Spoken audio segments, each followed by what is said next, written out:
Welcome everybody to the Policy and Budget Subcommittee meeting. Apologize for my delay on my end. Had a little work matter to attend to, but thank you for all being patient with me. So let's go ahead and get started. We have a very full agenda today, and thanks for being patient.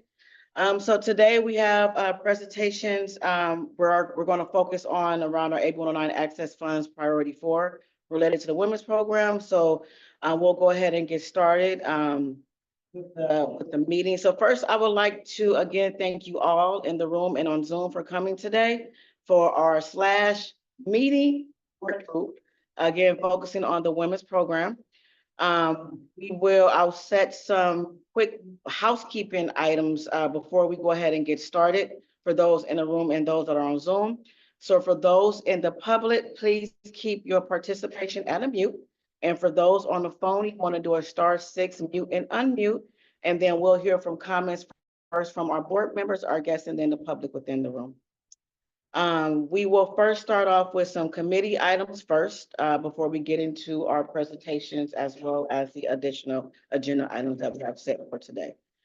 So we're going to start off with our welcome introductions and announcements. We're going to start off with our committee members. My name is Nicole Green. I am the current chair for Policy and Budget, and I cover East County, and I will pass it over to my I'm Jeffrey Robinson, Policy and Budget Board member, representing Central County. Committee member. And then for staff on Zoom.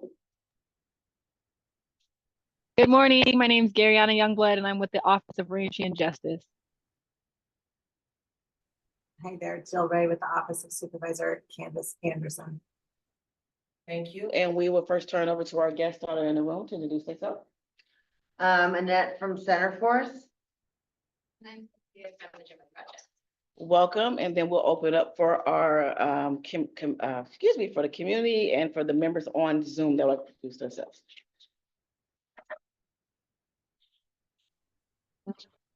Hi, I'm Claire Deemer with Hope Solutions. Hi, Claire.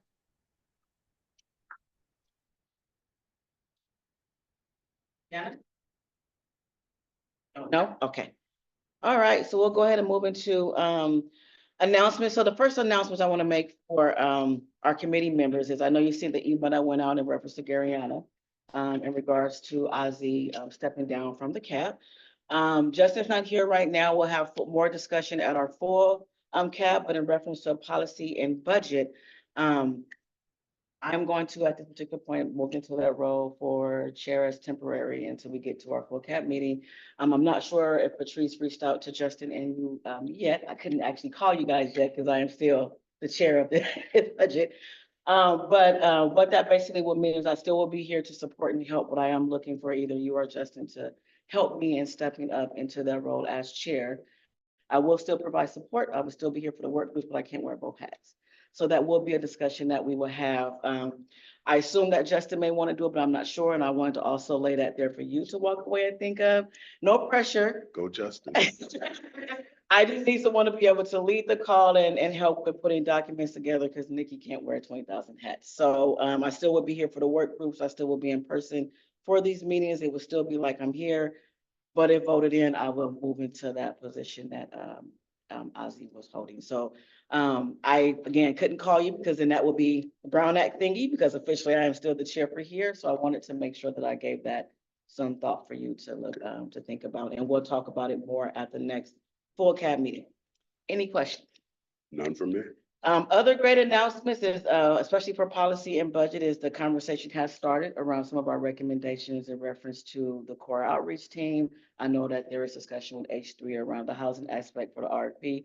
So those things will be reaching out for us to participate. So as that develops, there'll be more that'll be brought to this committee.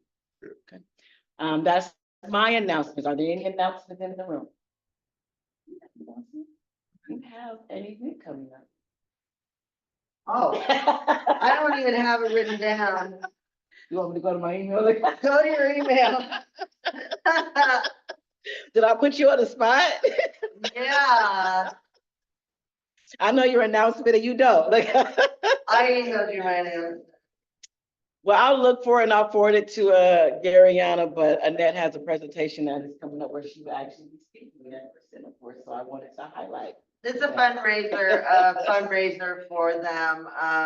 Yeah, you can email, the main person would be, saxophone players, 16 years old, he's played all around the world.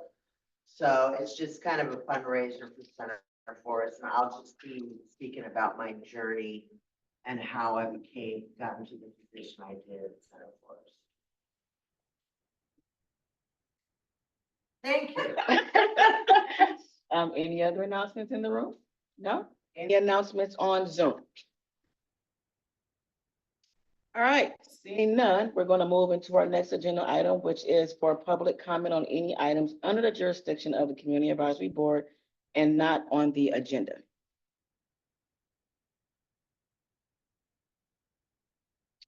Seeing none?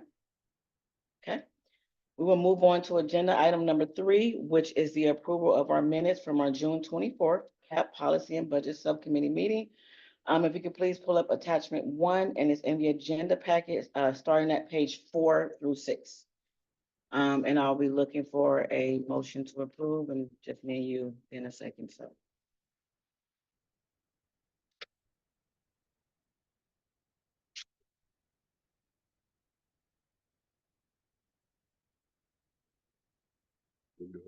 And, Jeffrey, I'd like to have a motion to approve this. Okay, so we have Jeffrey as a motion and I second. Garyana, can you vote?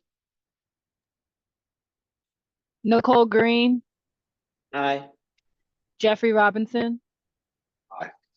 Motion carries. Okay, now let's get to the fun part of today. So we're going to move into our presentations for today.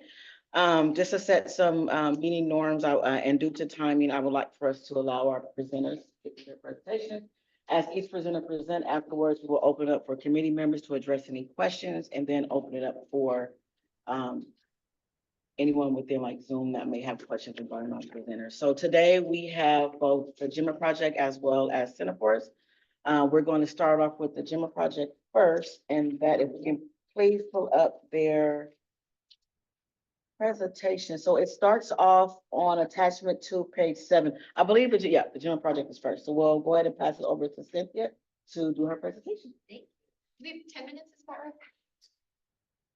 Yeah, around That 10, should be 15, fine, yes. yeah. And I thank you, first of all, for inviting us to come. I think it's fantastic that the CAB is interested in hearing from those of us who are providing services to justice for all women. I was thorough in my response. I do not intend to cover every single detail in here. I assume that the members of the CAB read it. Happy to answer any questions, but I'll just sort of touch on each of the questions that you gave to us. And then leave it open for discussion with you and members of the public who want to ask anything. So we are the project that we're talking in overview of our services. So our model is comprehensive. I hate to interrupt, but it's really hard to hear Cynthia. You're going in and out, so I don't know, maybe better at the table. Yeah, you get closer. Thank you, Jill.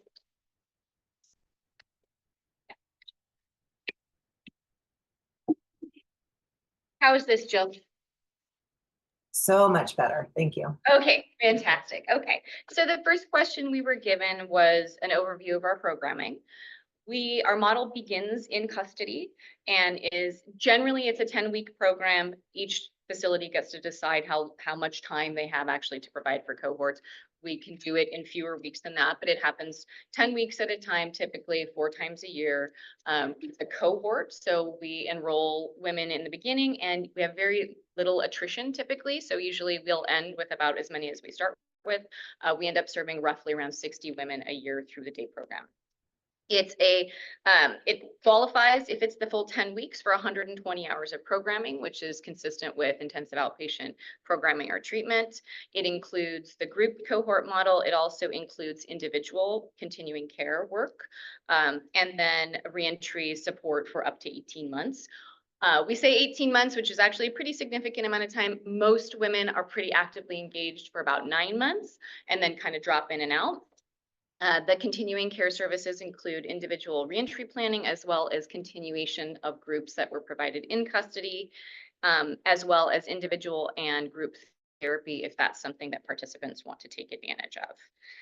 We cover a lot of the reentry areas that are pretty typical in reentry, but some that are very specific to women's needs. And we do it in a therapeutic format. So we use evidence-based practices designed specifically for justice-involved women that are trauma responsive and address their pathways into the justice system, and also the success and support that they need when they get out. Also addresses women's strengths. So women tend to do much better in a community sort of model and working again with each other. So very relational. And it also really capitalizes on those strengths so that we're really building on those things and not just focusing on sort of deficits or the challenges that they face. I'm happy to answer any questions about the curriculum as well. The most common need that we see, which is your second question, there is most of the jurisdictions that we end up talking with do not have gender responsive programming. So they have programming that was designed for men that was then offered to women. And what we have seen and the research has been very clear about for several decades is that if you provide gender neutral programming to women, it does not meet their needs and in some cases can be harmful. What we also seen in the research is very clear is when you give women programming that is specifically designed to meet their needs, they thrive, they do well. It's not rocket science, but it is one of those things where a lot of times we don't end up thinking about it. We also know that women are factually about 10 to 13% of the incarcerated population, so they tend to just be sort of given what's left over, frankly, or available space. And what we're saying is we really need to specialize and invest in services that are designed to meet the needs of those women. And when they get it, they do extremely well. The other really huge reentry need is housing. So safe and stable housing. The big thing that's unique about justice-involved women, also high levels of trauma in justice-involved men, although for women, it's off the charts. So depending on the statistic you're looking at, it's about 80 to 90% of justice-involved women have lifetime histories of trauma. Sometimes starting in childhood and moving into adulthood and replicated many times. And addressing that is critical to being able to help them have a safe, sustainable reentry process, not return to habitual behaviors, often self-medication with substances, and returning to relationships that are less than helpful to them. Stable housing is a huge part of that. So we see that when women have that, they have sort of the structure, the safety, the stability to actually address some of those needs around their trauma. The original GEMA program had a transitional house that went with it. We are trying really hard to figure out how we can stand one up in Contra Costa County too. In the meantime, we're happily working with anybody else who is a housing provider who can support women having safe, stable, gender responsive housing. We also really just want to make sure that anybody who's providing services to justice-involved women are doing it from a gender responsive lens and not just providing sort of the gender neutral services. The complex histories that they have really make a difference in how they receive and respond to programming. So we want to uplift that service providers really have that training and support to be able to be successful with women. So our programming addresses the needs in custody and into the community. Again, that model is also shown to be very successful. It is the most successful when you look at the research to have that combination of things. As any folks who've worked with individuals who are in custody, if you try to start the work once folks are released, you've really sort of missed an opportunity to kind of have and build on the stability and the relationship inside. And so being able to start inside and continue into the community is really the best model. Happy to answer any questions around that. Annual cost for our entire program, all the staff, everything we do, day program, continuing program, our pretrial program, all of that, including staff services, every building maintenance, materials, all the kinds of things. We also provide a lot of support to women, like in hygiene packs, transportation, all of those things that sort of the basic needs is $862,000. that is for annual costs for everything. And so I outlined on the following page how many women that serves. It's roughly 60 women, about 120 hours within the day program, the individual support, the group support, both in day program, continuing care, and then also the therapy that's provided, as well as the program materials that I mentioned. And then gaps for the services in this population. Again, there's a lot of gender specific but non-gender responsive services that are being provided. So we really just want to uplift the conversation around making sure that any providers who are working with justice involved women are doing it for gender responsive, really thinking about their staff, their curriculum, their training, their approach, their physical space, all the things that include being gender responsive. We would really want to make sure that those things are happening for all the providers that are working with with women in custody. And then the next question that you asked was, how would we recommend funding? So, you know, we're prioritizing 3 areas, but I also want to support another one that I don't specifically mention in here, which is Annette is going to speak on next, which is really talking specifically around substance use. So I will add that on too. The 3 things that if I have to boil it down are they need in custody and reentry programming that is specifically designed for them, starts before they get out, follows them into the community. Job and career pathway development that is specific to things that women are interested in doing that actually have career pathways. A lot of times, and you know, I gave you a list here of the most common things that we hear from women. Most of the women we talk to really want to work in a helping profession. A lot of times that's healthcare. Sometimes there's limitations because of their charges of where they can work within healthcare, but those are jobs that actually pay well. They can get the training for. If they're not restricted because of their charges, they actually can have a really good career path and care and pay for their own needs and also support their families. So we'd love to see some specific pathways developed for job training and career development around those things.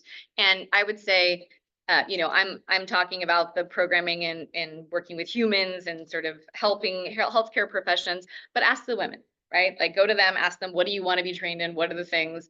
And then we can help and sort of connect them to those that exist, but also design programming pathways that are for them. Again, a lot of times they end up being tracked into programming that is much more desirable for men. And then we sometimes will put them in training programs and to careers that are actually not the most, the safest environments for them to work in, and that can be re-traumatizing. So I will say that. And then of course, housing. Without the housing stability, a lot of the success, a lot of the goals that they reach inside, they are not able to keep together because they don't have the safety of being able to have a place where they can really focus on their needs and address the requirements of probation, court, child welfare, and also stay clean. So I'd really advocate for that. And then again, just a plug for Annette, who's going to go next, too. We really feel like our services are complementary. Of course, we want to make sure that there are substance use services that are specific to their needs as well. And I'm happy to answer any questions. So yes, I have, thank you for that. Mhm. So I did review what you presented, and my questions really are not pertaining to what was presented. It's more for your expertise and feedback in certain areas. So as a woman that is justice involved, I definitely agree with a lot of information that you put in there, and also connected to what Center First actually provides as well. So I definitely agree with a lot of stuff in here, but do want to ask some questions to Sure. kind of dig a little bit more. So, and I first want to kind of take a step back and say your information, it actually pretty much helps us to come back as a committee and really compare to what Center First has, how to combine those things and really move forward with what CPP is asking from us as a board. So some of the things that I pointed out is housing. That was incarcerated, that was homeless. I do know that one of the things that are pushed on women is transitional housing and halfway housing. This is just my personal opinion that I feel like a lot of the housing is not filled because us women, we don't want to go there. Yeah. So I would like to hear from you, and I have that same question for you as well, as what do you, now that you came over to Contra Costa County and you have been in other counties, what type of housing can you recommend or give us an idea? What have you seen in other counties, or what do you have heard from women that are more successful? I have my own idea Yeah. as being someone that experienced this, but what have you heard is maybe the best model? Because we have the house, I know funding is an issue, but it's not the place that most of us want to go as a woman. It's just not, and our situations are different with the children. And Yeah. I know it's a long-winded question, but what is your? It's like my long-winded response to Yeah, your it's basic like, question. I definitely connected to that because I know, Yeah. I mean, I've lived it. So again, this is my opinion. It was really hard to get women to want to go into that structure because they don't. Yeah. So what would be your feedback to us as a Yeah. cab around that area? So great question. And it, again, we would have loved to come into Contra Costa and say, we have housing associated with us because that is the best model. It's also, it took us 5 years to stand up a house, the original house in Santa Cruz County, even with a lot of support. So we're not stopping our efforts to try to do that, but we recognize we also don't want it to stall us getting started here and working with other folks to find to meet housing needs in the meantime. It has to be gender responsive. And so when we say gender responsive, that includes trauma responsive and culturally responsive, right? So those are included in gender responsive services, is that we're attending to the whole human and all the identities they come with, right? And safety is the number one thing. So where the house is located has to be a safe neighborhood, has to, if they're using public transportation, which a lot of them are, needs to be a relatively quick, easy, safe path from transportation to the home, well lit, like environmentally, it has to be one of those things that they feel like they're going to be okay coming and going from. That alone is an important thing. The other thing, the house itself, right, has to feel like there is some care put into it. I mean, I will say this Right. is true for all humans, Right. right? We should all have like houses that feel safe to us, right?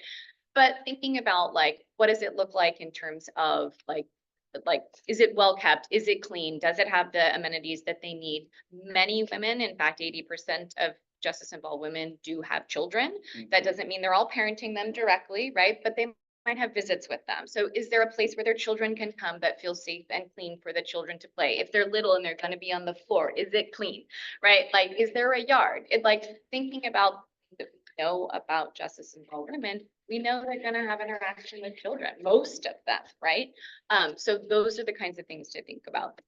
I've been working with Support for Recovery recently, and Pablo's really lifting up the needs for Spanish speaking folks. I think that's another thing that we have to think about too. Are there staff who are actually speaking your language, who are trying to help you, right? That's a big deterrent for a lot of folks. If they feel like there's maybe one bilingual staff who's maybe sometimes there, what about when they're not there? Right? Like, so these are all those things that we have to ask ourselves. Are we setting up places that are inviting folks to come to be successful when they already have a lot of barriers to deal with? So those are like some of the things. I think there's a lot of other things to think about that are a little bit more nuanced. But also you need to have supportive staff. You need to have staff who are trained in how to be trauma responsive. You also need to have some level of structure, but also again, being trauma responsive means that you offer a choice, right? So there needs to be sort of that balance between like, here's the structure to keep everybody in the home safe. And also there is some choice in that so that folks feel like they have the agency and the empowerment to engage. And then there's other different models you can put on that too. Like if it's a housing first model and it's very low barrier, then it might not require that people are clean when they come in, right? Right. How does that feel for the other people there, right? So Right. thinking about those kinds of things, but it is, HUD does really support housing first, low barrier, right? So Right. that's something to think about. I think another thing to think about is also, do you combine women who are parenting versus with women who are not? And usually women who are not, they've lost custody of their children, and it can be incredibly triggering to be in that home particularly with the littles around. So like balancing need, if you can have 2 separate houses, that's ideal. Okay. So, I mean, this is good information for us and also to kind of jot down for our programs and services committee. So I appreciate that. sure. Another question I have was, what are the responses that you get back from women regarding service connections? And the reason why I asked that is I know that you touch on the county level, but you also touch on the state level. So I'm very interested. How are women feeling about the services? The services they're receiving? Yeah, they're receiving or that they will want to receive. So my experience talking to women when we're going into different jurisdictions, and this includes at CDCR, at the state level, and then also county level, like women have taken advantage of what's been offered to them for a very long time, right? And so they're not going to say no. Right. They'll do it if that's what they've got. So until they've been given the opportunity to say, what do you want and need?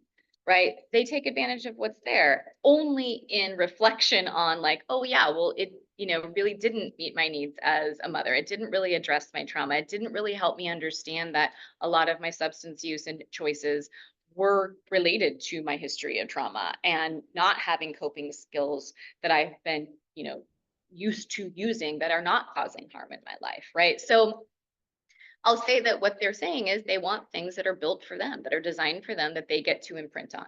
And that's the original Gemma project was completely designed by a focus group that happened in jail of women saying, here's what we've been doing for years, and here's what we need. I was just gonna ask that, do you guys Yes. have, it could have been written in here, ever done a focus group? I would love to. Oh, yeah. see the data for that. Yeah, so we've done focus groups at all the counties that have been interested in having the program, and we also have a focus group that we did at Chowchilla, which is the largest women's prison in the world. And so we got feedback from over 2,000 women. And all of them passed through the jail system. They are now in prison. Most of them will be getting out. And they all say the same thing. There is not a lot of things focus on logistics. Right. And these women, some of them super well educated, certainly incredibly smart, very resilient. They have all kinds of skills.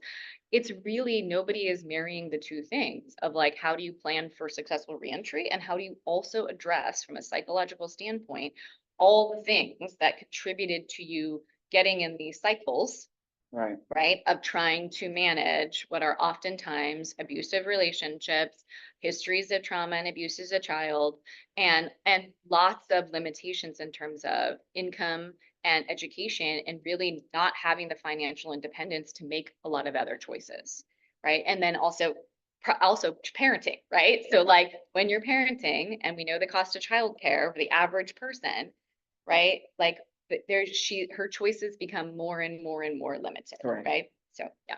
And that could be something we can notate for next year as a goal, maybe like focus groups or something like that for women, because we already have too much for this one, but that would be ideal if we could get that type of data. And it's the same thing for employment. Yeah. I that is something that I know is something that can't be done now, and we've talked about it in reference to recommendations just for employment, period. Yeah. Which have to be looked at really from the state level, because what we run into, and we talked about that at your first presentation, depending the jobs that the women want, it depends on your charges. And it's really, I'm not going to say you can't get back into it, but for us, it's a lot harder to get back into it. And we are left with the jobs that are for men. Yeah. Not saying that some of the women don't want to do the Some do, love. absolutely. However, I've worked with women and myself, it was really hard to get back to the place that I am now. And work with women that want to get back into the banking field or some of the employment opportunities that you list in here. Yep. But there are so many hurdles, and it's really triggering, and it's life affecting of the things that you have to experience just to be back to you. Yep. It's really hard. Yeah. So I would definitely uplift those things. So those were the key notes and pointers and highlights that I was just like, I agree. Yeah. And ties into what we're focusing on. So I appreciate that you uplifted the housing for women as well as the job training and career development. What can we do pre and post release to uplift those things for women? Because it is, I'm going to say it that way, but they are focused more on the men careers as far as the women careers. Yeah, and we can understand that too. Of like when you're looking at 90% of the population, it makes sense that you're like, right. And what we're saying is just pay attention to the women too. Right. Like it doesn't mean ignore the men. It just means we have to think differently about that 10 to 13%. It's about 14% in Contra Costa. I will say about the job. So just quickly, on the state level, they have done a lot to engage folks specifically with lived experience. So now community health workers, that's actually it's well paid. Well, it's on the pathway to be well paid, right? But support, there's other things that they're doing that are Medi-Cal reimbursable now, right? County jobs, which have great benefits, good retirement, all those things that that actually not just like, it's not just okay, it's actually preferred to Right. have that lived expertise. So there's some things that are happening there now that I think are important and good to uplift. And then I think also like, and I'm glad Jana's here with the County Office of Education, right? Career tech ed paths that, it looking at where are women finding success in the county Right. for jobs? Like, can there, like, is dental hygiene one of them? Is X-ray tech? Are there things that that exist that we know are pathways Right. that don't have barriers, that women are often very interested in? Those two are of them. Phlebotomy is the other That's one the other also. one. Yes. But yeah, I mean, there's a lot of things that I think there's great partnerships that exist here that can help solve those problems. And that ties back to our recommendation number 3 of really digging deep into that, is understanding what those qualifications are and what those barriers Yep. are. So that while they're either in custody or pre-leaving, that we can now get them built to get ready for that job. It's gonna take a minute Exactly. to get there. However, understanding what that pathway looks like, we can set them up for success. Yep. To know that there is an opportunity for them to build upon that. So I think it's just, it's something we can tie to. You provided a great amount of information that we. Sorry about that. Well, no, I was actually happy to see it and what we received was set up for us, because now we can kind of, when we go to our presentation, after we walk away from this, really compare the differences on, especially working with you, understanding what that need is and seeing what those gaps are and be Yeah. able to bring that back to CCP now. Yeah. So it was great to be able to even have this additional work group to get to pull this information. So Yes. those were the questions that I typed out, and I do have the amounts that you listed there for us to come back as a committee and talk about more in a different space. So I'll see if you have any. I'll stop talking now. I just have one question. Sure. Under your service delivery model, you Yep. say that the most effective time for participants to Yeah. enroll is within the 3 to 6 months from release. Mhm. With the majority of women probably aren't sentenced yet, is that like negatively affecting your ability to fit someone in that 10 week span? Every county is different on how, like, the percentage of folks who are there who are sentenced and unsentenced. We have taken women in who we believe are going to resolve their case within that period. We just sort of work with what's there, and are, working with the sheriff's office is really important here to make sure that we're sort of tracking that. The biggest thing that we're trying to get to there is, if you plan a year out, right, it's too soon, because it needs to sort of be as close to as real time as possible. Right. And if you wait till you're out already, there's no preparation, right? So it's just trying to find that sweet spot, and we can adapt basically based on the population in the county of like roughly how many women are sentenced and we know are in that area. And then if there's not enough, do we then take women in that we anticipate will be released during that period and work with them? And then if they end up staying longer, not a problem. We'll continue working with them, right? If they end up leaving in the middle, also not a problem, because we have continuing care. But we really like to get them for that full 10 weeks or 8 weeks, whatever the county is able to do. And get them so that we have some stability before they go, but not too far ahead.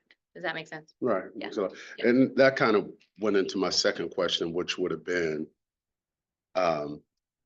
would it eliminate a woman if she, say, would only have 7 weeks and left in custody? Oh, no, no, and that, in fact, that's worked a lot of times too. She gets sentenced and then we'll go ahead and take her in, and like, that's actually fine. And then at times where if she has even less, like she's like a week out, we can do individual work Okay. instead, right? Because a lot of it is the cohort model is really important, that they have the sort of the trust and within the group, and then they sort of carry each other, because Right. we're sort of, we have the container, we facilitate the things, but the power really is within the group of women and how they trust and support each other.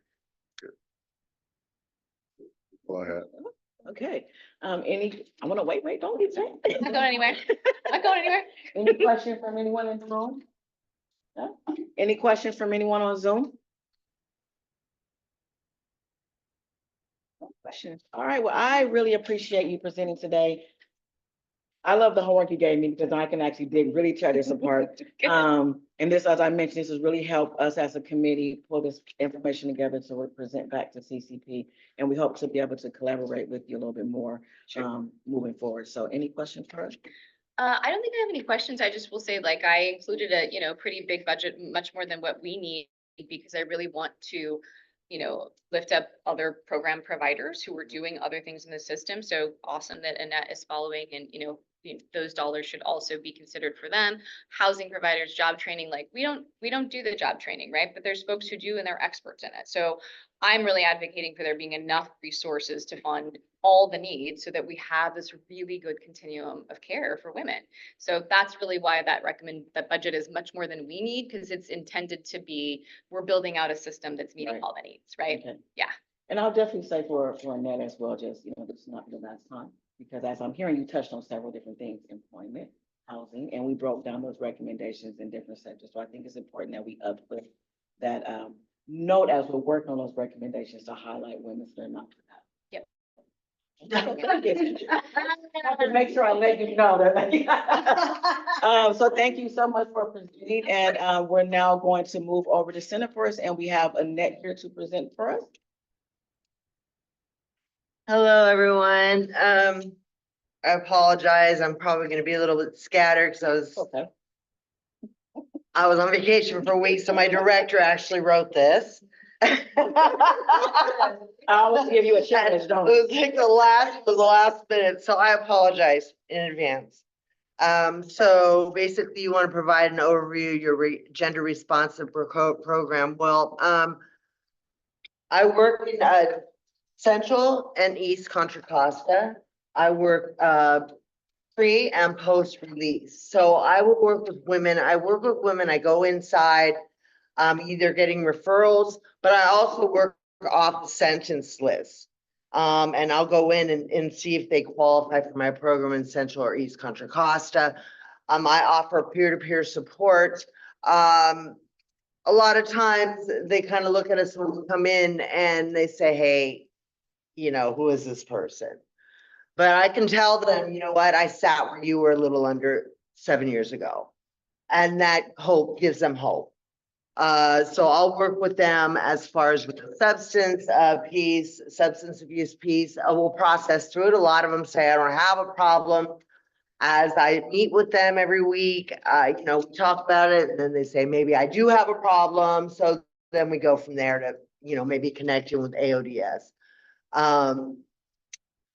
When they get released, well, when they're in custody, I will do a women's risk needs assessment. I need to find out what's going on with them, with their mental health, with, the criminal history, all the way through substance abuse, employment, education, all that, find out where we're at. After that, I will do an action plan, or as it's called, a service plan. Where we'll create that together. All the way, the full rounded, from how we're gonna keep you clean and sober, how are we gonna work on your mental health, your legal, all the way through to family, social, then education, employment, to housing, and we'll work on that. As they get out, let's say they go to treatment, I follow them into treatment. So I will meet with them weekly in treatment, help process through it. A lot of times they go into barriers or they hit a wall. And so sometimes they need that person that you have a rapport with to kind of help them process through that and keep them going on the same path. As they're about ready to get out of treatment, I'll kind of talk to them about possibly a sober living.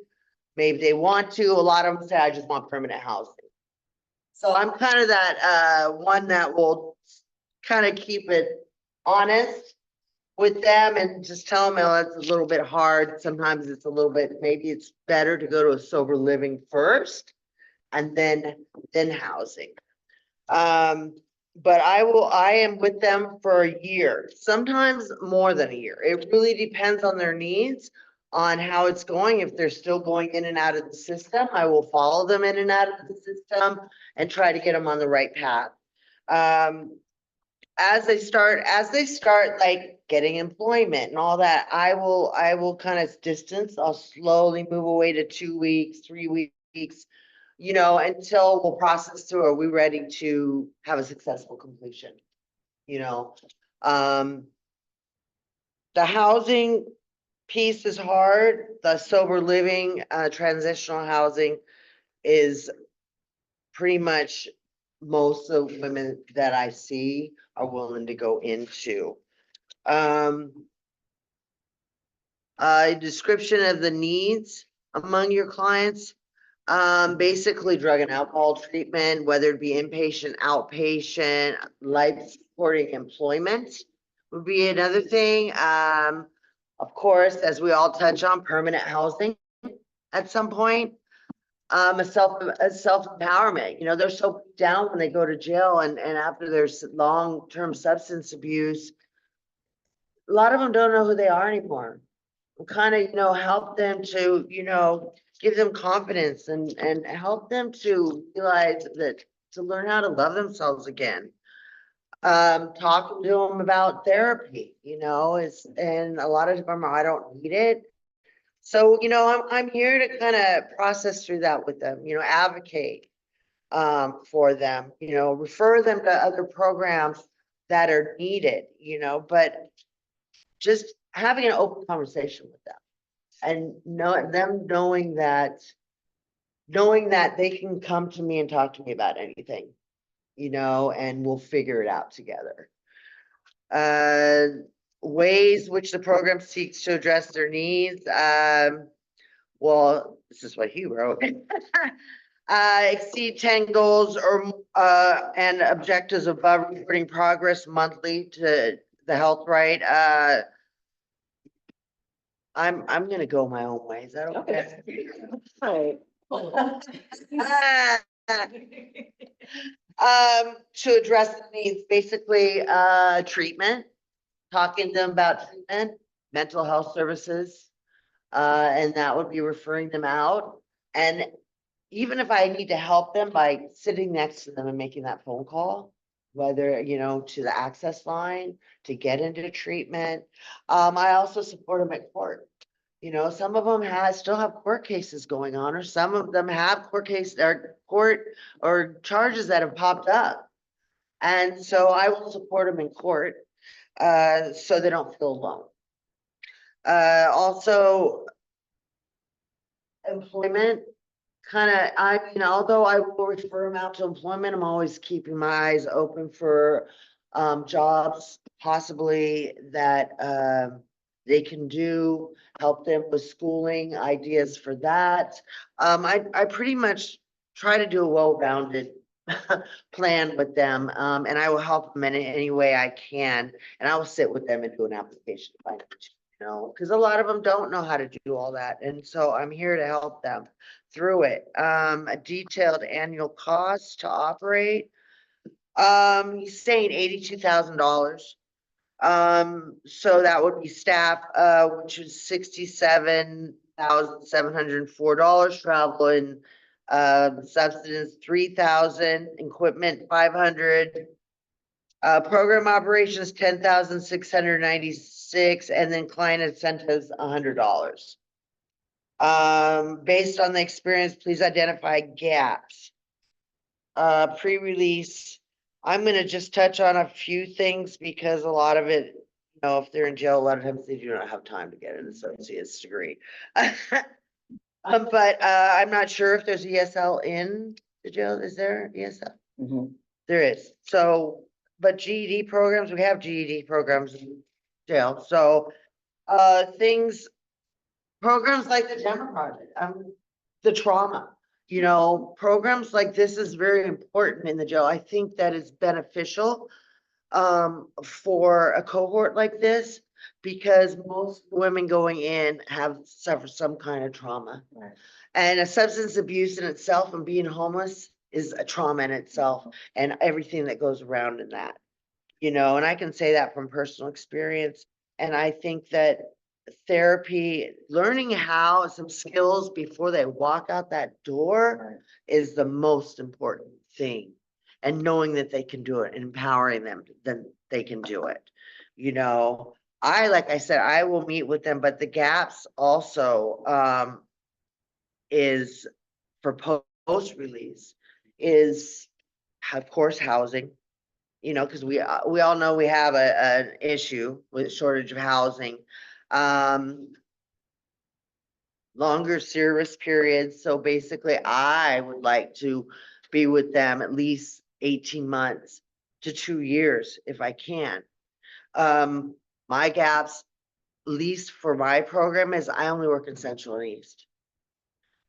I'm one person. I am the only one that works gender responsive. I would love to have another person under me that can also, we can enter into the West and go into jail, because I hate to say to people, you know what, I'm sorry. I only work in Central and East. I don't like to turn anybody down, and, and I will refer to different programs, but I want to touch everybody. I want to touch every woman that's going in and out that are in Contra Costa. And I think with another person, I can do that. My caseload is 35 people right now. And so I would love to have another person so we can touch everybody. Yes. So can you explain the difference between, I'm sorry. I know there's a question that comes up a lot about that. Can you explain the difference between what you do and what Anthony does? Okay, so my program, the West Women Empowered for Successful Transition, I only work with women. I work with, substance abuse piece, peer-to-peer support, everything I was explaining before. Anthony's is a family program, a parenting program. He does parenting classes. They get a certificate afterwards, but he will also support them in family court. They will help kind of file papers if there's CFS involved, and kind of support them through the process. I will too support them in court, and we combined when, when we have somebody who is CFS involved, or, and would like custody back to their children. So if there's a woman. Okay, so if there is an individual in West County that is a woman that doesn't fall into the family aspect of it. I'm so sorry. I don't know why I'm loaded down. Yeah. So what is I that? don't know. Hi, y'all. So for a woman that doesn't fall in the category in reference to parenting in West County, there is no women's support. Is that what you're saying? That's how I feel. Okay.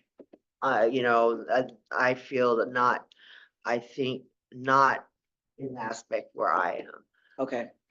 The only Okay. time I will enter, I go west, is either when I go into the county, into West County detention facility, or there's a treatment facility over there.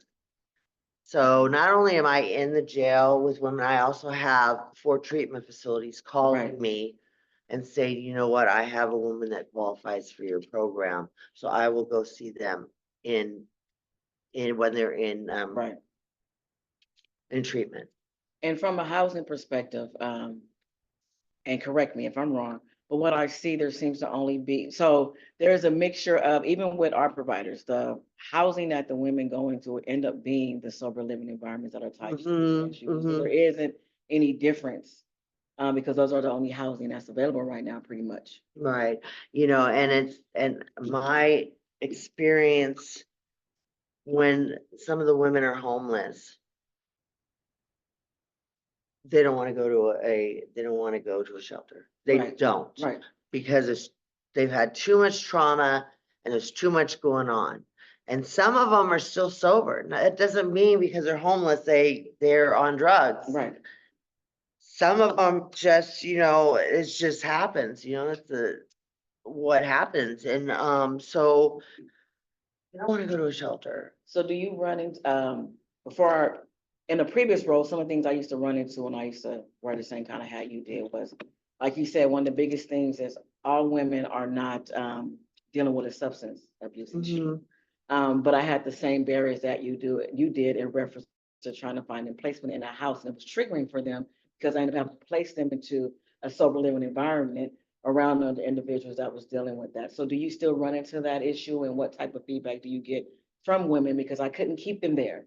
So then I would lose them because all I had for them were the standard, Do you know the interesting thing I've had, when I get some referrals, and I'll ask them, do they have a substance abuse problem? And they say no, they say they don't. But I go in and see them and I talk to them and they do. and they do, and because they know I've been through it. So I Right. get it. There's no judgment here, and And so, and if it's not a substance abuse problem, maybe it's a codependency problem. Right. You know, so I'm gonna treat that as a substance abuse problem. And we can switch the words around Right. and work through it that way. You know, so even though they don't have a substance abuse problem, I will still work with them. And then, so then we have the service gaps. What recommended uses AB 109 excess funding would you propose to fill these service gaps and adequately address the target population? He wrote money for incentives, which I think it's money for incentives, I think is good because sometimes people are coming out and they don't have clothing. I mean, obviously housing, we did get a small bit of money for housing, which I'm grateful for. And it's working, but also childcare. Some of them are getting out, they don't have any childcare, they can't afford childcare. So without childcare, how are they gonna work? You know, those are issues that actually do run into. Transportation, I do get Clipper cards from my, you know, where I'm subcontract to through Health Right 360. Basically, he's asking, which I'm not gonna argue with. Annual salary increases. The state of California mandates annual cost of living increases for employees, but funds are not available. Benefit costs rise, but there are no funds to cover costs. Funds for employee training. The employee is expected to maintain her certificates, but there are no funds to do this. I do this on my own anyways. Okay. You know, but it would be amazing if, you know, I could get it because I'm state certified, I have to keep that up for every 2 years. So you have to come out of pocket for that? I come out of pocket, you know, and trainings as far as I came out of pocket for a convention that I had to go, a substance abuse one. They're trying to pay for it, but you know, we didn't have any funds for it. And then the childcare, some women can't return to work without childcare. No work means no housing, no real life, and both the child and the parent suffers. I mean, and also I'm going to state sober livings with children, for children. Now, they will take children, a lot of them up to 4. What happens when they have teenage children? Right. There is, I think it's very rare that you can find somebody that will take that teenage person. And so that they'd rather just, you know, go to the street or something. If they can't do that, they're stuck. So what kind of housing models would you, I definitely do agree with that because I'm aware of the structure for that. Is there any type, same question I asked to the Jima Project, is there any kind of housing structures that you would recommend that you feel that'll be best suited for women or women with children or women with teenagers? It really, if there's not a substance abuse problem, I mean, yes, I think there should be a house with wraparound services. Because both of them have suffered, and whether it be the woman going in and out of prison or jail, that's trauma on that child. You know, and I think there should be wraparound services for both. You know, and look at it as a whole for the healing.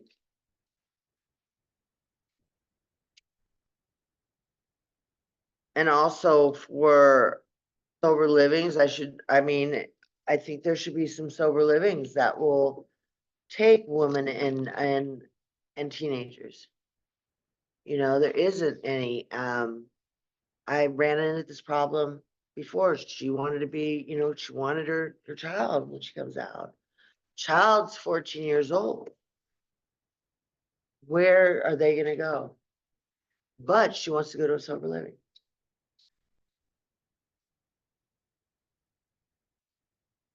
Oh, my questions. since I'm not really familiar, what's the qualifications to get connected with Center Force? 30 days or more in jail in the last 3 years, parole, probation. It could be court probation. That's basically it. Sometimes I will take them if, and combined in the 3 years, they're in and out, in and out, in and out. I'll take them, because I think that's really, really important. And of course, AB 109.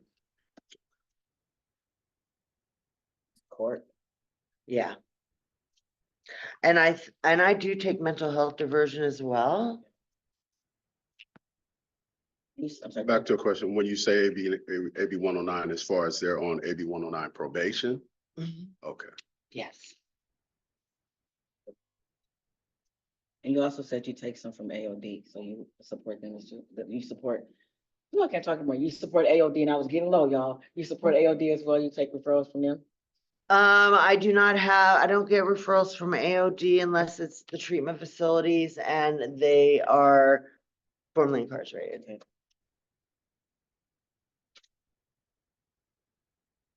I would like to at some point, but for right now, this is what we do. As far as, please provide recommended annual expenditure. He said, I'm not sure if you mean just for my agency. So he said we need 5,000 this year and 5% more each subsequent year to maintain wages and benefits. We need $100,000 for incentives, mostly for housing support.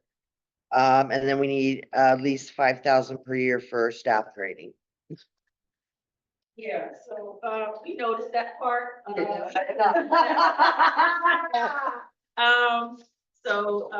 We appreciate, Mike. And I think there's some things we can probably talk through how we can make, especially the staff training stuff. I think there's some ways we can talk through making some of that happen, but nonetheless, he did his absolute best, but the intention of that question was to get a sense on a broader scale, what would it take to basically, and you addressed some of that, you were saying that these are expenditures that are not necessarily something that your organization would need, but just what you could foresee, best supporting the clientele, so. Okay, so to be honest, as far as me personally, I could not get a job for nothing when I got out, nothing. I kept on trying, I had tons of experience, educated, and the barrier was everybody would hire me and then they might do my background and say no. I think there should be a program like registered work that used to be around that, and Goodwill, where you can at least get part-time work right away. Because a lot of them don't have any money, so what are they gonna do when they don't have? They're gonna go back to work. So if I can piggyback off that to give that testimony, that's what allowed me to get back on my feet. It was good. Nobody else would give me that opportunity. Nobody else would give The me. mic is right here. That's why I need a nap. Well, I just need a nap. And I just wanted to uplift that, and it's really refreshing to have another woman in the room that actually relate. And like, if I could snap properly, I would. But I don't know the difference of that between men and women. I know that men run into issues, and this is not a man beat up session today, but in reality, men do have something to fall back into to get that better income. And as a woman, that opportunity wasn't there. Right. If it wasn't for someone like Goodwill corporate office, and being open to work with people with a background, providing individuals with that opportunity, and that opportunity is gone now. It doesn't exist anymore. Right. So that is just a reality check. Men run to the same thing, as well as saying that they get turned away, but it's the type of jobs that the women are going for that. You pretty much can't get And employment. if I might, just to add, because women typically are providing, or parenting, right? Men coming out might have had past job experiences that they could go to. So if somebody goes, you have a record, but I see that you've done this job in the past, women often don't have that, Right, right? They do, because they've been caring for their children, right? So Right. like they are also at that deficit in that they have not had sort of employment in the standard way, right? Because they've been home parenting children. So, you know, it just continues to sort of compound Correct. deficits that they're having to deal with. Right, I mean, because placing somebody, you can work right away. Yep. And then you also have trainings Yep. when you're going and I don't see anything in the county that does that right now. I mean, I could be wrong, but as far as what I see, I don't. I would be placing women all day over there just to get another start, or maybe just start working because they never worked before because they've always been on the street or incarcerated. You know, so I mean, that is, and now Goodwill does background. checks. Right, it doesn't, what was there, Right, that opportunity that was there is Mhm. gone. They do Right. background checks and now it's a little bit harder to even get into Goodwill. So, it was a major impact to certain, to women, it was a major impact. exactly, because you come out and you have nothing. At least you have that little bit of hope. It's like, okay, at least And it I'm had getting the some money. opportunities, Yeah. not just clapping for them, but it had the opportunities around the jobs that you were mentioning, Yeah. that they want, so. Okay, well, I appreciate him attempting to fill that out, and like I said earlier, I just appreciate, Hopefully I did okay, you guys. No, it actually pretty helped because as I went through everything, I can compare the two. So I felt, and I'll reach out to my counterpart here, it was enough information for me to be able to look at this and also what you guys presented in the past. We can have that discussion now to kind of figure out what we want to uplift the CCP. So, and we depend on our experts, to give us that feedback as well as our own knowledge to tie into that. So I appreciate, what he was able to put together, and I know I can speak your head while you were sitting here. So No, thank you. Thank you for doing that. and did you have any more questions No, that you want Good, to? thank you. Thank you. Okay. So thank you both for, presenting and providing information that was related to women's services. As I just mentioned, it really is helpful. I feel like we have enough to come together and to, move forward with. So thank you for coming here today and presenting. You are more than welcome to stay with us for the remainder of the meeting. So in saying that, and I apologize now that Annette's done her presentation, are there any questions from anyone else within the room, Zoom? No? Okay, so we will now move over to our agenda item number 5 to discuss and review the AB 109 Access Funds recommendations on attachment 3.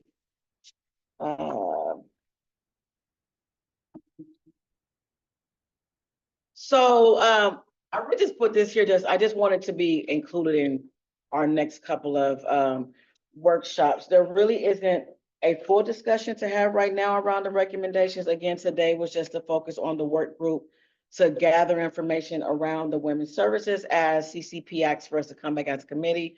They feel like there should be more funds allocated for that particular amount. And I'm actually excited they did that because that allowed us to look into it. And then in July, our goal will be to come back as a committee to take what was given to us today, as well as focus on our recommendations around employment. August. I ain't lying to y'all. I told y'all I'm tired. August to talk about what we've heard today from both of the ladies here for both programs. Also talk about our focus around employment and to give some type of feedback around the GI pilot as well. That will be for August. Did you have anything that you may want to talk about in reference to the or uplift regarding the excess funding recommendations? I don't. I will ask, I know that there's been meeting around the core part of it. Do we have any updates around the housing? Have they scheduled any meetings about that for H3 yet? Not to my knowledge, but did have an opportunity to speak with H3 around the development of the core team. The next step from that is really to also include the reentry service hubs as part of that conversation. The initial discussion was more or less around how core can best support folks who are newly released from the county's detention facilities. So what that could potentially look like, and then also creating an opportunity or space for court to also be responsive to folks who are formerly incarcerated and homeless that are in the community. So that would be, so also talking through who would be potential referral sources, things of that nature, where they all come from, all the AB 109 community programs. So some of those referrals possibly come through probation, whatever the case may be, and how best to coordinate that. Also in that discussion, there was questions coming from H3 about how best to prioritize needs of the individuals, and the possibility of looking within the first maybe quarter of when the core team is launched, to see what the demand is, what's the most number of calls for referrals or dispatch or whatever the term that they use. Where is it coming from? What are some of the high ranking, I guess, needs, if you will? Not necessarily, I mean, obviously they'll all be in need of housing, but what are some of these other, are there some significant health concerns or what have you that we should pay attention to kind of help assess prioritization. Right. So it was a really great, fruitful conversation there. They are actually really eager to go to hire for that team, and has also indicated that there are members of other core teams that would likely be strong candidates that have lived experiences that could potentially be a part of the core justice team or core reentry team, whatever name we end up landing on. So great momentum as far as I'm concerned in terms of the development of the core team.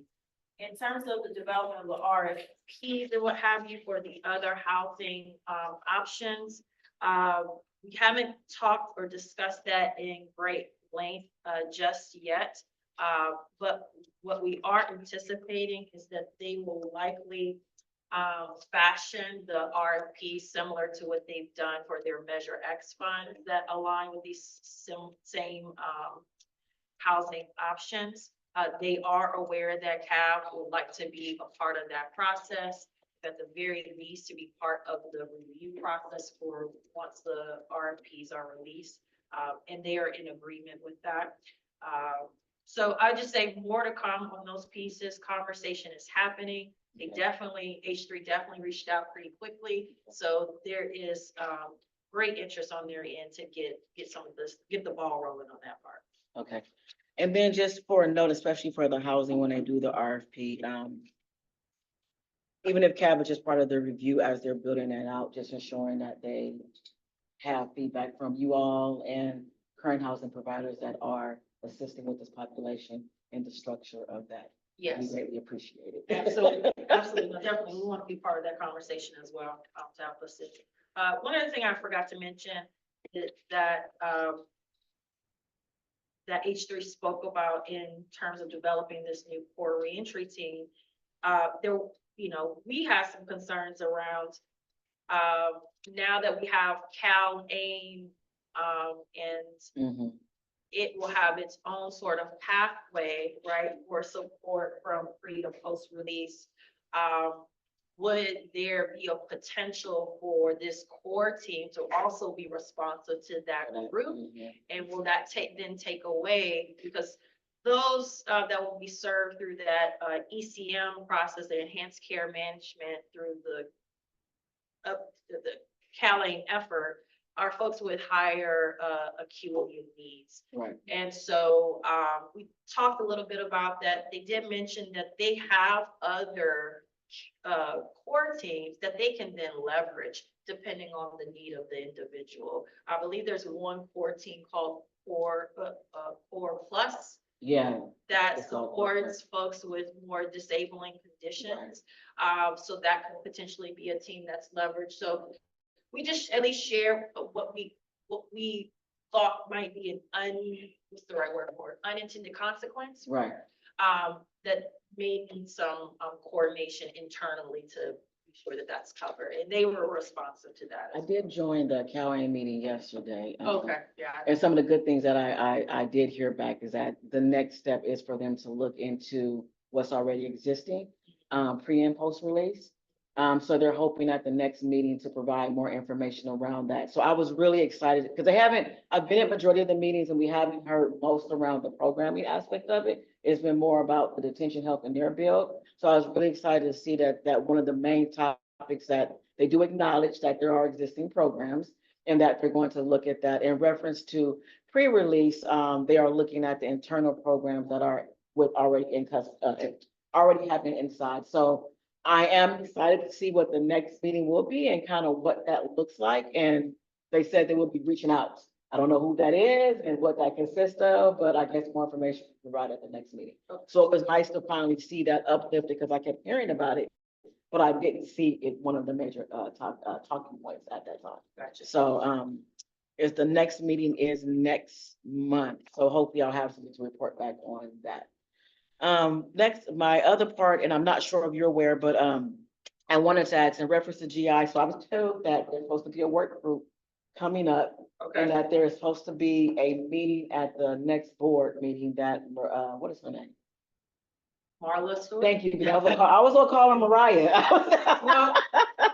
Marla, we as CAP maybe asked, just give a blurb regarding our recommendations that we made regarding GI. So I have prepared myself from that. I was told someone may reach out to you.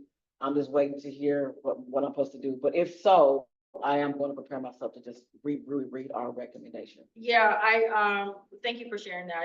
I wasn't aware of that, so I can anticipate a call. But I did also reach out to EHSD. I was told that they are preparing a presentation for August 6th. Yes, that's the date. That's the board meeting where they'll be sharing out some of the results from their study. I did ask if it's possible to, prior to the 6th, if I can get briefed on just some of the highlights of the information, and also to see where possible there could be some coordination around CAB's recommendation and what they are finding and seeing. So that's still TBD, but I'm hoping that we can land on meeting briefly at the very least sometime next week. That's the goal. But yeah, more to come. I think we'll learn more at the board supervisors meeting on the 6th about what it is that they are seeing in terms of the plausibility of having guaranteed income pilot for the county and what are the implications for that long term. Right. So. And that'll really be helpful for our next meeting in August so that we can pull our stuff together for the CCP meeting. But in the event that they want us to speak, I'm preparing to just read what our recommendation was and why we uplifted. So I know it's to be determined, so I'm just gonna make sure that I'm prepared because that was like a little all over the place. Okay, that's all I have. Anything that you want to talk about? Any questions about what we just went over? No. Okay. Any questions from anyone on Zoom? No, I would just add that there is a tentative date for the next CCP meeting, and it is tentatively scheduled right now for Friday, September 20th.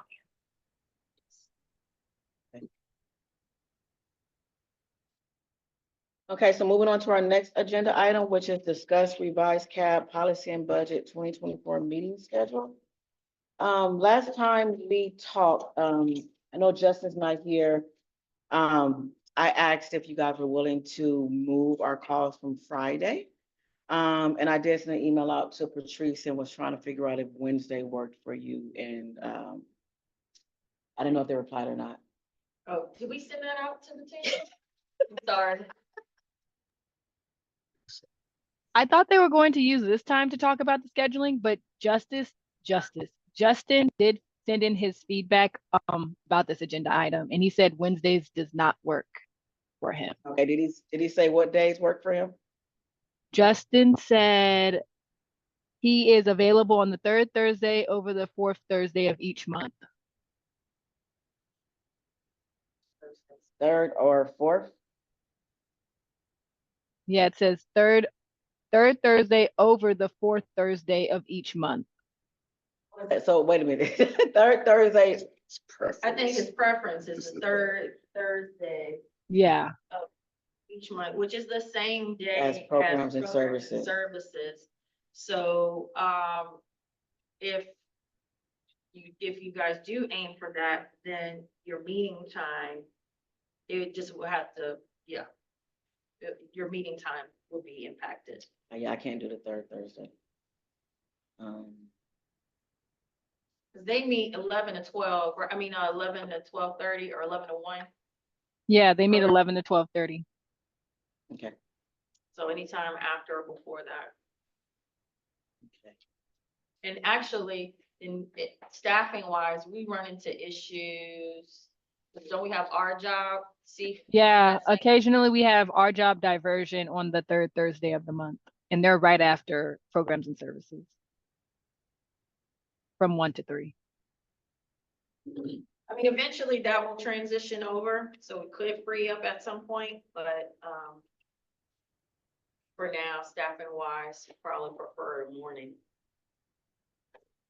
And then you said the fourth one is an option?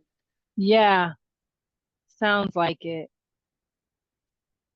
Well, at least know for August, that day we were supposed to change because I can't do the 16th. So even if we can change that particular one, then maybe we could discuss it at that next meeting when we're all here. So you want to change, let me see if I got that right. The August 16th one, because I have a job thing that's all day. Uh, Do you want to jot down some dates now that I can reach out to the subcommittee and send them for their feedback? Or should I just reach out to the subcommittee to see which dates they're available to reschedule the I said August meeting? reach out, because I know that Justin has some days he couldn't do. I don't remember what those days were, because I know at our last meeting, I brought up the 16th I couldn't do, because he couldn't do this one, and I said I couldn't do the 16th. So we were supposed to change the 16th anyway. Well, can you guys do the 23rd? Is that too late? That's the Oh, following yeah, I Monday, mean, we, right? yeah, because we don't have 8109 summit anymore. Right. Free. So we're free.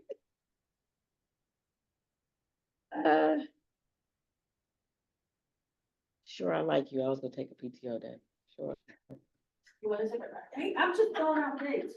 No, I'll take it. I'll take it. It's for- I won't be, it's my birthday. Oh, okay. I knew it was. Oh, happy birthday. I won't be. I won't be there. Yeah. Okay, What about the 20? No, that's that Thursday. now that's a fourth. There's no Tuesday. policy and budget is on the 15th. The 22nd is empty. Depending on time, but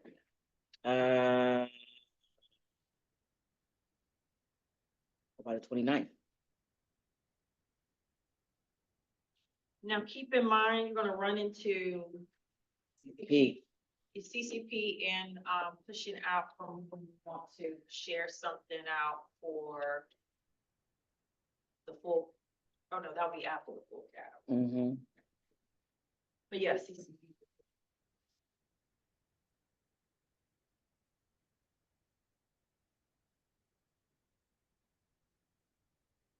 So I'm looking. I guess send an email out and then we just have to all send in dates and then just try to figure it out. And at our next meeting, well, at least I know Wednesdays don't. Well, I asked Justin, he said I'm available any day. Wherever he is, we post a notice. Yes. So send it out and then we will, I guess, send all of our dates and try to coordinate it that way. And then at our next meeting, we'll try to figure out what other days that'll work because it'll have to probably be like a Monday or a Tuesday for me. If I have to move it from that particular Friday. So we will figure it out via email. All right, sounds good. Do you guys do well with doodle polls? Yeah, well, I do it on the Council of Homeless, so yes. No, okay, then we'll send the email. We'll send the email. Okay. All right, so that's it. So that is our last one. Now we got to talk about our next steps. So next steps, of course, we'll be figuring out rescheduling our, go ahead, Garyana. Yeah, before I get into next steps, I did have a few questions about one of the agenda items on the discussion for employment in the GI pilot. Is that going to be a similar work group session to the past work group sessions? Where like Say the that cab, again? like where the cab is going to like send in questions for me to like email the providers for them to like send in responses. Is that going to be the same format? No, that work group is with, is not with us. Okay. Okay. So then, okay, yeah, then I'm ready. Not for the GI. It won't be done by us. Okay, sounds good. So for next steps, we have debrief, gender responsive service work group session. Set AB 109 excess funds recommendation as a standing agenda item. Discuss employment GI pilot at the August meeting. Reschedule August meeting and reach out to subcommittees for August meeting dates. And that's all I had. That's it. So that's all that we have. We will adjourn to our next policy and budget subcommittee meeting, which is, we have something else? No, go ahead. Oh, I'm like, it was short. Which right now is August 16th for tentative to change. So give y'all back the rest of y'all day. All right, thank you, ma'am. Thanks, everybody. Thank you.